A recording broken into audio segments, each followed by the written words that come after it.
All right, welcome back. This is week 2 or session 2, depending on how you're viewing these and how quickly you're viewing these. So I'm Matt, I'm a soft tissue therapist, so I deal with injury and rehab. And we're going through a set of progressions for flexibility and mobility, which should fit in nicely alongside the workouts that you're hopefully doing that Ben is providing. So in the last video, we obviously talked a little bit about the differences between flexibility and mobility and how we're going to be using flexibility, but we're aiming to improve your mobility, that ability to move well under load.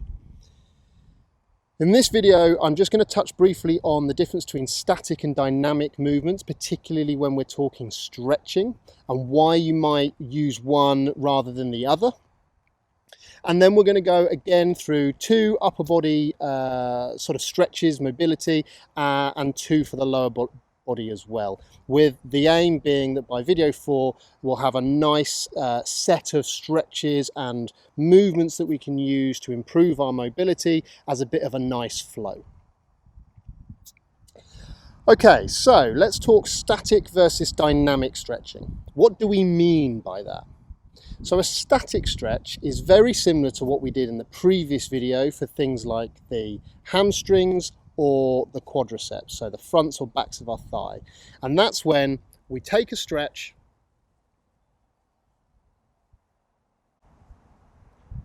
and we simply hold it. So I'm holding a stretch through here at the moment, and that's all I'm doing. That's what we call a static stretch. Now a dynamic stretch would be where we're going to that kind of end point, that point at which we're feeling the stretch, but rather than holding it for 15 to 30 seconds, we're actually only briefly touching into that feeling and then coming back out of it, and then going back into that feeling and coming back out of it. Now, because I've used the quadriceps as an example, I'm going to do it again just to show what a dynamic version of that would be. This isn't, frankly, a particularly good example, but hopefully it will show you what I mean. So rather than just coming in and doing a static stretch, I would probably do something like come into my stretch and come out again. Come into my stretch and come out again. And come into my stretch and come out again. Now, why would we want to use one or the other in certain circumstances? Now, interestingly, if you look into the research that's been done on this stuff, and there's been a lot, because of course this is really important for people who are in high-level sports and who make a living out of being able to move, and they don't want to risk any injuries or any performance, then what we actually find is if you do a static stretch and hold it for 15 to 30 seconds, you might get a little bit more extra range.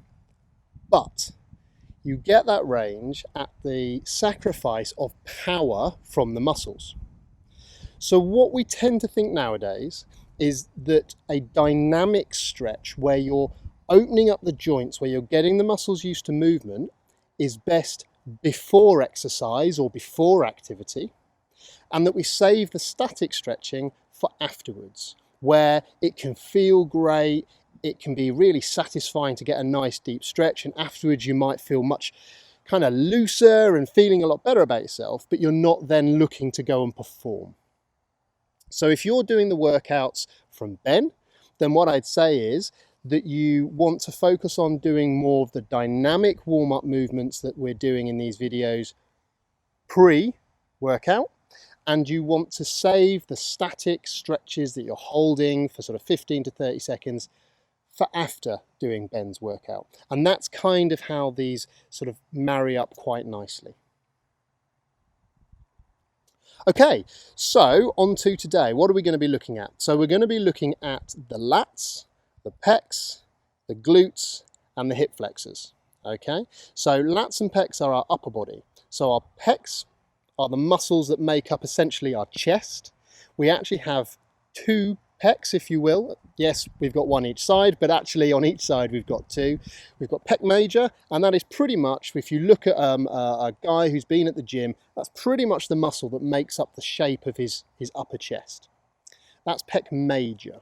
Underneath that is pec minor, much smaller muscle, but equally important, does slightly different jobs. Pec major is responsible for helping bring our arm across our body when we're pulling weights in or pulling them across our body, where pec minor is the muscle that you would use to roll your shoulder forward.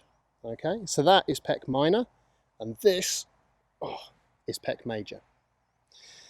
So we're bearing that in mind. How are we going to stretch them? So this is where it's actually really useful to have like a doorway or a wall or some sort of frame to work on. So I'm just going to move around a little bit and reposition myself so I can show you what I mean.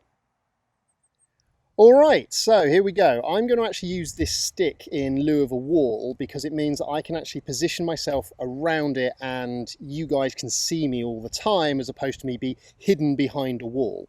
But with any luck, it will be fairly obvious what I'm doing.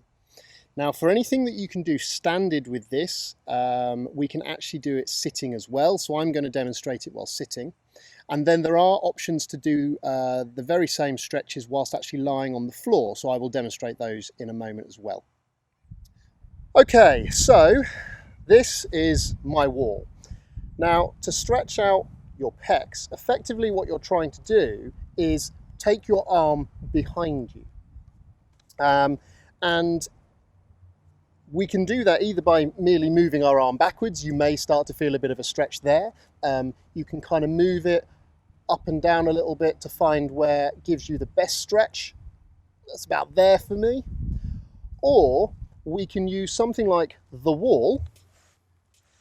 So my hand or forearm at this point is on the wall, and we can actually turn our chest away, again, to open up this area. So you would position your chair or standing relative to the wall that allows you to get a nice straight arm and then allows you to pivot and really open up the chest. Your arm is sort of going backwards behind you. And in this case, I'm actually using the chair to help me pivot even further away.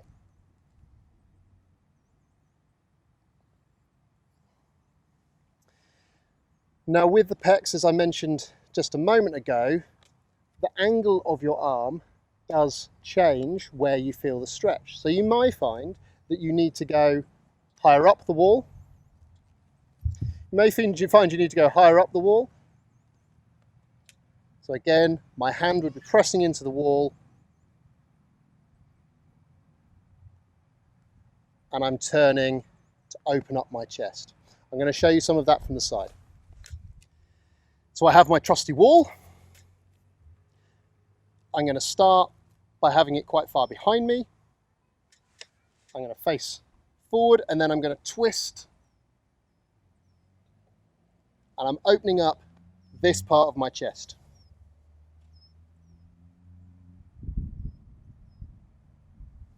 I may need to have a higher wall, or in my case, a longer stick.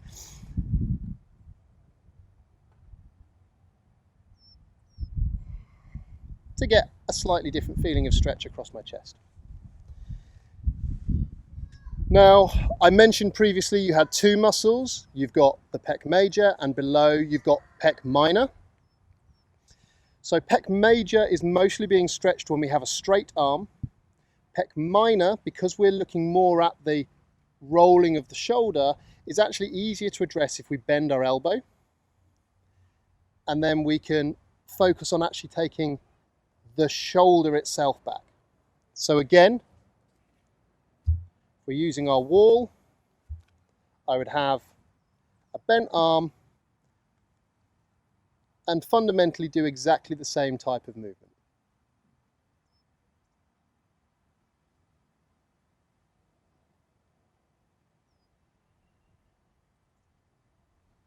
And again, you might find that you actually need to raise or lower your arm to turn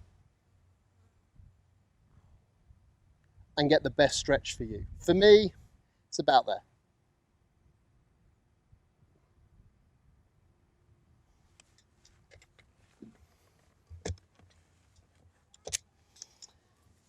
So of course, like all of these, we'd obviously do the other side as well. So you'd be opening up with your left arm in my case, and giving yourself that nice rotational stretch through the chest and probably just over into the top of the bicep. And then for pec minor, you would find the position that felt best for you with a bent elbow.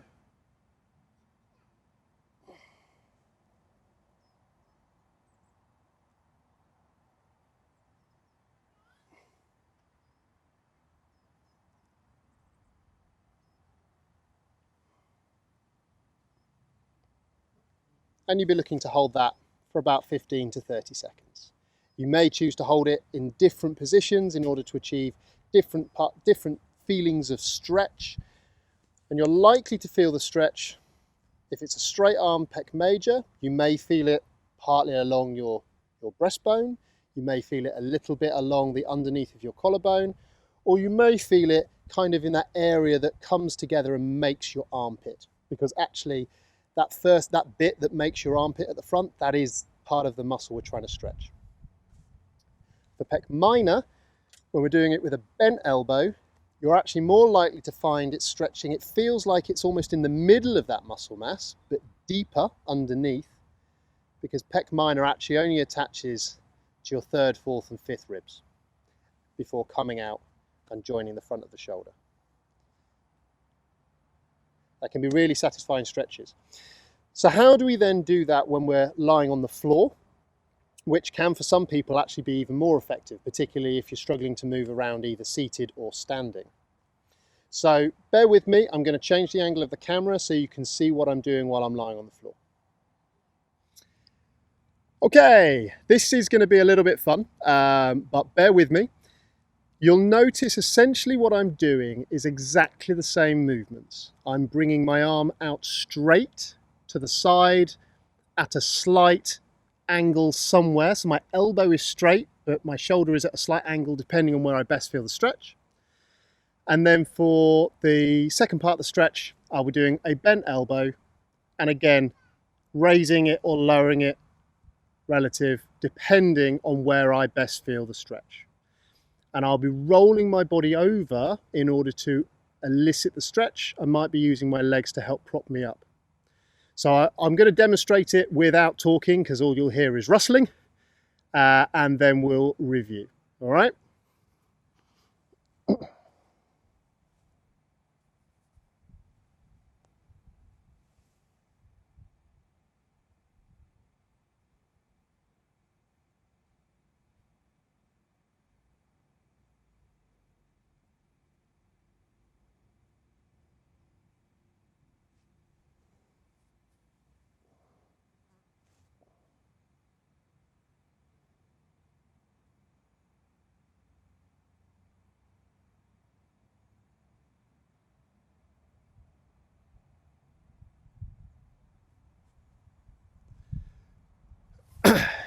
So that was my pec major stretch. My elbow was straight and my arm was out at the side at an angle that suited me. I'm now going to go into a pec minor stretch.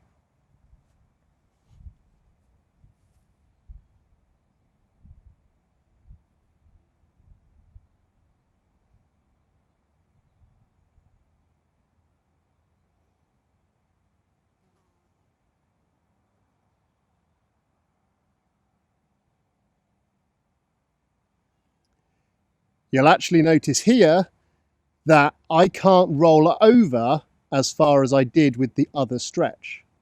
So I'm definitely targeting the different muscle.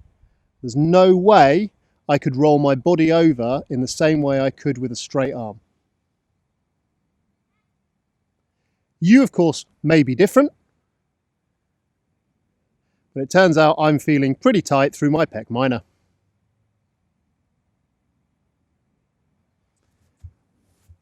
I'm now just going to work my left side.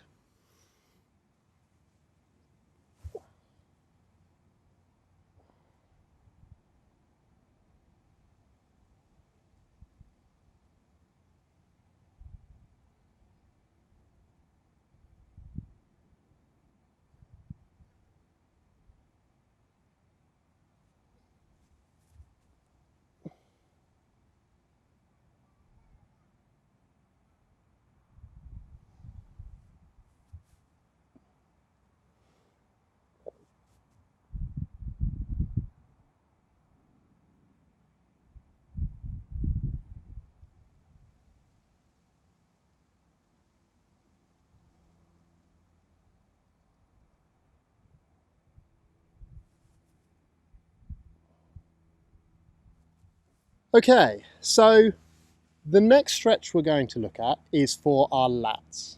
Now, our lats are actually really big muscles. Again, they come into the shoulder. They make up almost the back part of our armpit. They come down and then they actually come across our back and connect about here, okay? They're big sheets of muscle. And predominantly, they're the muscles that we would use if we were pulling something down. Okay, so if you're doing, funnily enough, things like lat pull downs, which they're known in the gym, which is where you have that bar above your head that's often bent, you have handles, and you would pull down, keeping your elbows down. That is your lats working to help pull your arm down back towards your body. So how do we stretch them? Well, again, you can do these seated, but you can also do them standing, and I actually quite enjoy doing them lying down as well. So I'm going to try and show you various different ways of doing it. So because of the size of the stick that I have, again, you could use a wall. I'm going to do the first bit kneeling, but you could do this bit standing. All right, so for our lats, we're trying to go for a nice straight arm down into a straight back, and we're trying to get our hips pushed out the way as well.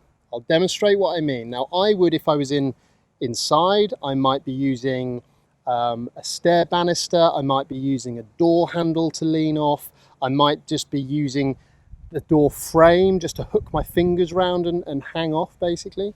But I'm going to demonstrate using my stick. So what we're trying to do is get a nice straight arm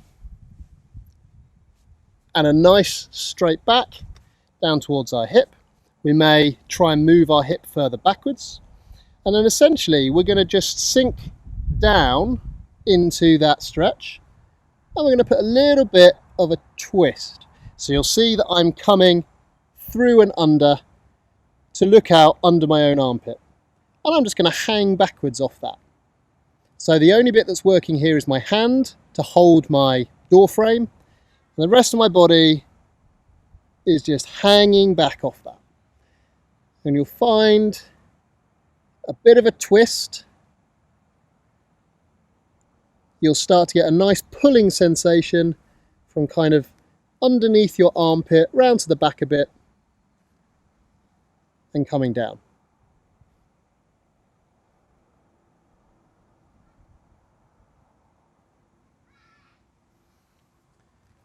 Again, on the other side, nice straight arm, hanging back off it, dropping down nice and low,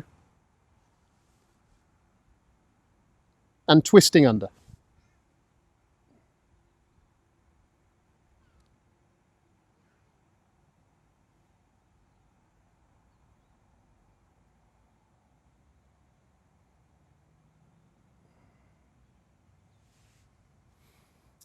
Lovely. So we can do this seated. Exactly the same principle. You want to find an object that you have to kind of stretch out towards so that you can hang, lean back, hang off the object, and roll underneath.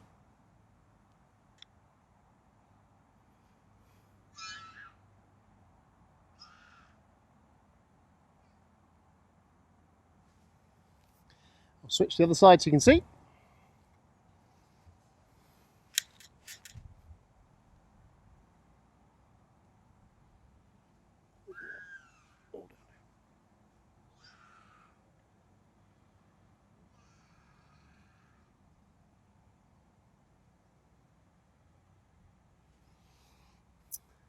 Wonderful. So that's lat stretch whilst seated or standing, kneeling in my scenario. What I'm going to do now is I'm going to move to the floor again, and I'm going to show you a different way of stretching the lats, one that personally I actually prefer because I tend to get a slightly better stretch out of it. So you might want to experiment with it as well. So to show you two different angles of this, I'm going to show you front on and then I'll go sideways.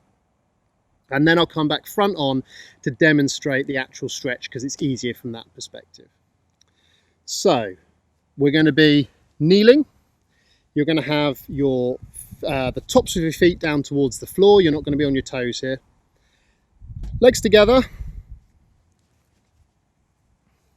And then we're going to lean forward. Our arms are nice out and straight in front of us. Our chest is down towards our thighs. And we're just going to relax into that position. We're going to essentially let everything go.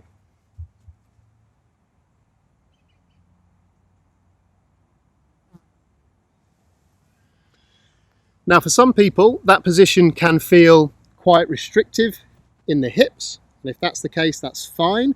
You can actually have your hands lying on maybe a low stool or a low table. That will give us the same stretch for the lats and take some of the pressure off the hips if that's too uncomfortable.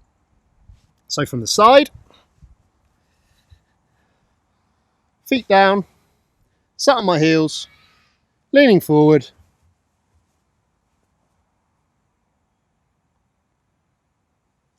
And sinking down.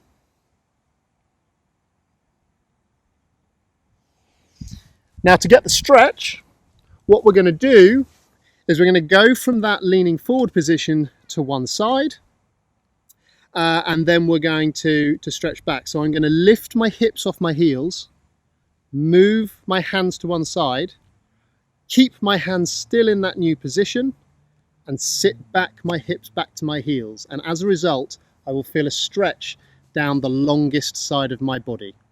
Okay, I'll demonstrate so you can see. Up, move my hands one side, and then. So I'm now getting a nice stretch down the long side of my body, and I'm using my hips, my bum, dropping back to my heels to achieve it.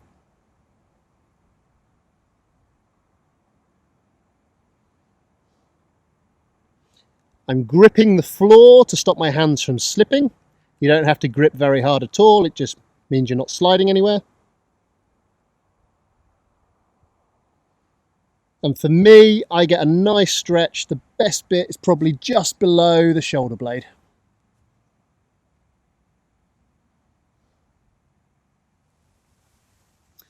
So just to do the other side, hips up, hands to the other side, hips back down.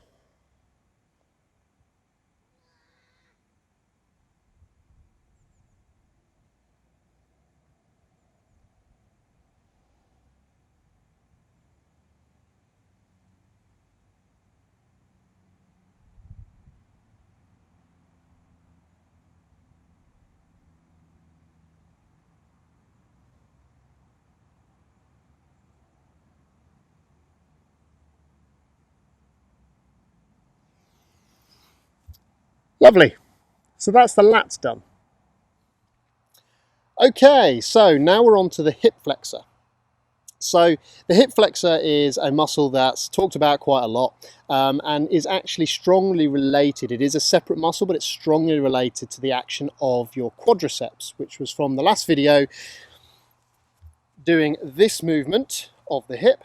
Now that movement is called flexion, and funnily enough, the hip flexor helps with flexion of the hip. But when we talk about the hip flexor, what we're actually talking about is a muscle that crosses the hip and then actually attaches to the lower back, as opposed to the quads, which, as we said in the previous video, attach to the hip, across the hip and then the knee. So they're kind of two muscles. They interact at the hip, but then they go off in their separate directions. So in terms of getting a nice stretch through the hip flexor, we have to get ourselves into a position that's fairly familiar to us from the stretches where we're doing for the quadricep. Okay. And again, this one is a bit challenging to do sitting down because we need to be able to move our leg behind us. So we're going to do this one predominantly kneeling. You can adapt it to standing if you wish, but we're going to do it predominantly kneeling.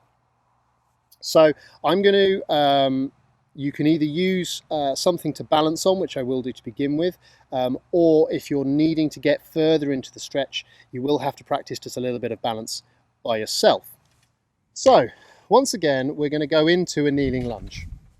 So I'm going to be stretching the hip flexor on my right side in this case.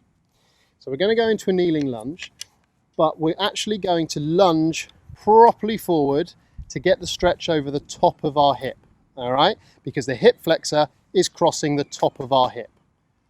We're less worried about our knee this time round because actually that's more quadricep than hip flexor.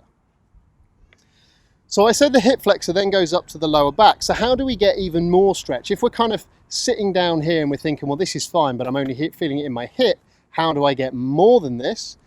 We then need to bend our lower back away from this hip in order to get the top end of the muscle nice and stretched. So here we do an I'm a little teapot type impression. Arm goes up overhead. And we lean over and away from our hip.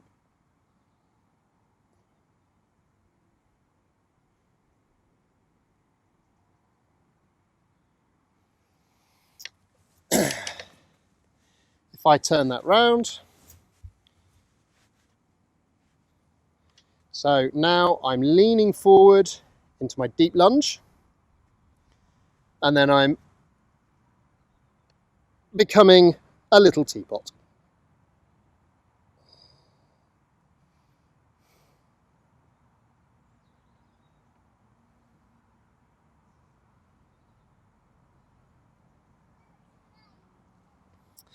Now, if you're feeling particularly well balanced,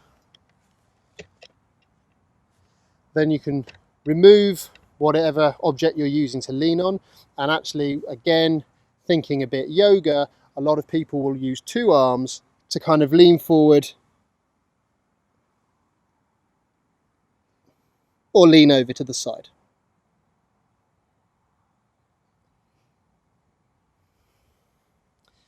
So let's do the other side. We're going to kneel and we're going to lean forward.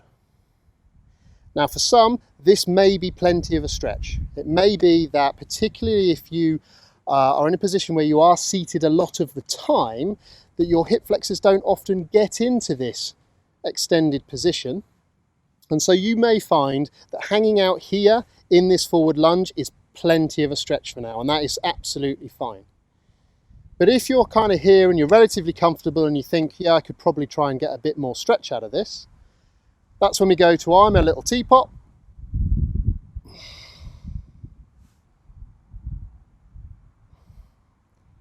And we just explore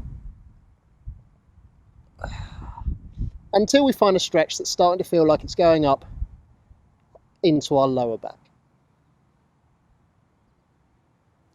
And again,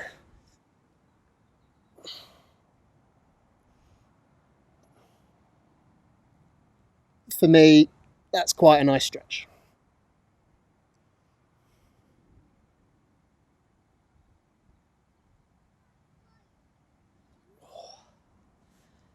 And that's the hip flexor.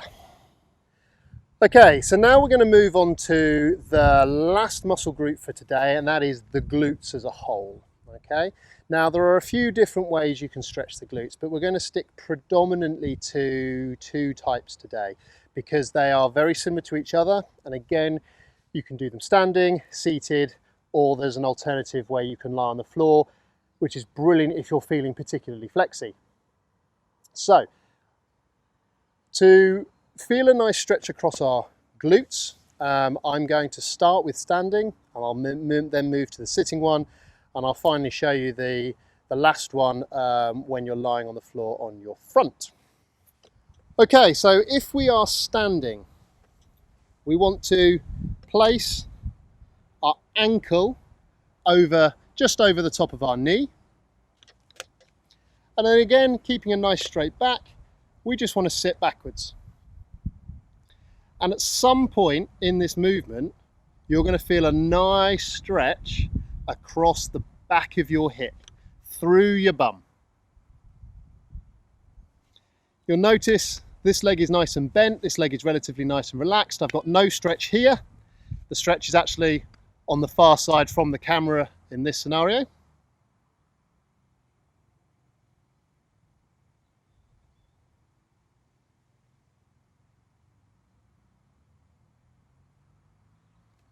And then we can switch sides. So ankle across knee, bend the knee to create a little shelf, and slowly sink back into a nice seated position, keeping a straight back. If you bend, you're just not going to get the same stretch.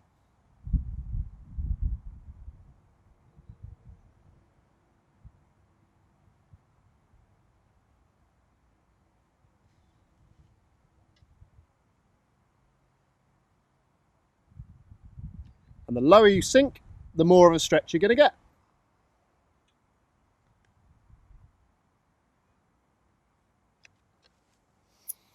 Okay, so how do we translate that to sitting? Quite simple. Shuffle forward a little bit if you can, just to make sure we're clearing the armrests. If you can, we want to bring our ankle across the top of our knee again. You may find you have to put your leg out in front of you to lower everything, just to give you that capability.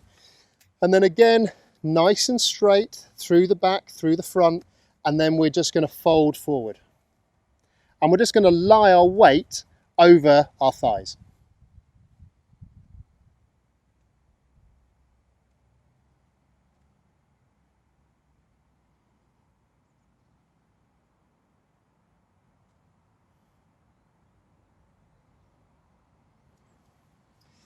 So just to show you from the side and on my other side.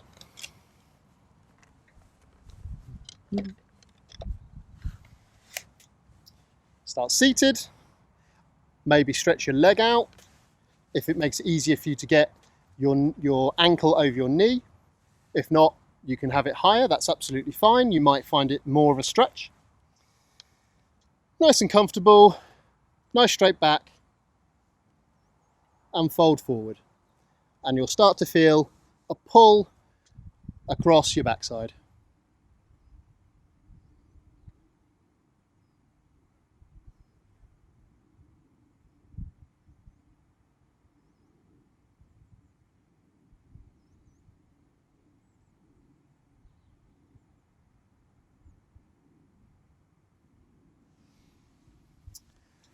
Okay, so that is glute stretches while standing and sitting.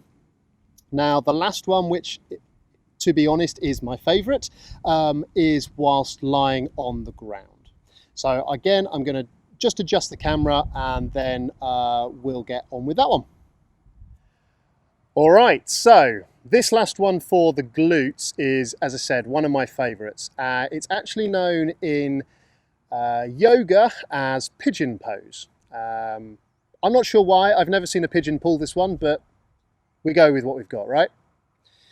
So for this one, same principle. We're going to essentially have the leg that's the side that's being stretched, we're going to have it in front of us and knee bent.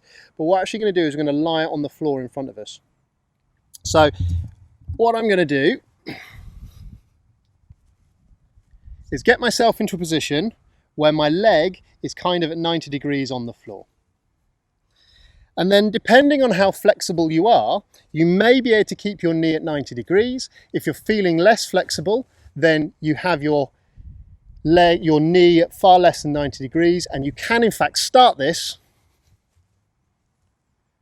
with your leg right underneath you like this. And then the idea is, with your back leg out straight, you simply fold forward like we were doing while seated or standing.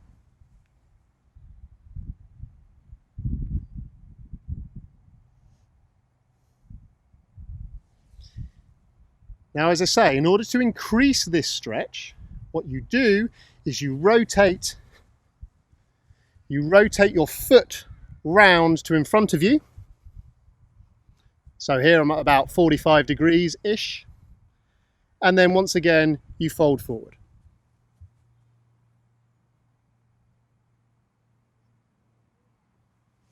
And you'll feel the stretch nicely around your backside.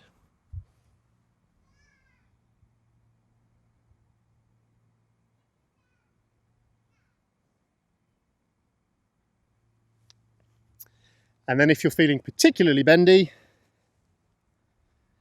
aiming for closer to kind of 90 degrees at the knee, really drive that straight leg backwards. And you're trying to get your chest and tummy and hips down to the floor.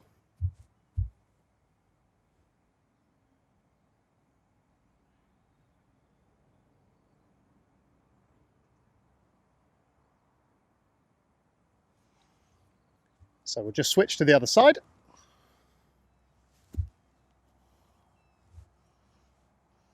So for me, I tend to start at about 45 degrees.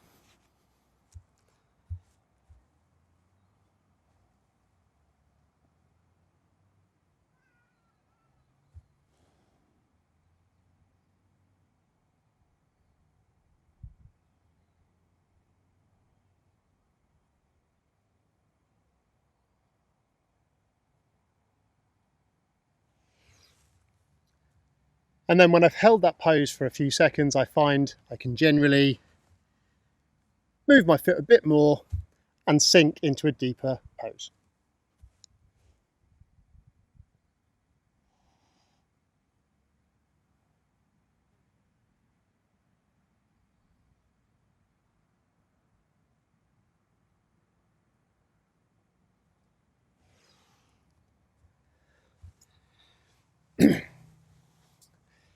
So as with all of these stretches and movements, what you'll find is through consistent practice, you will start to be able to go further and deeper into certain stretches.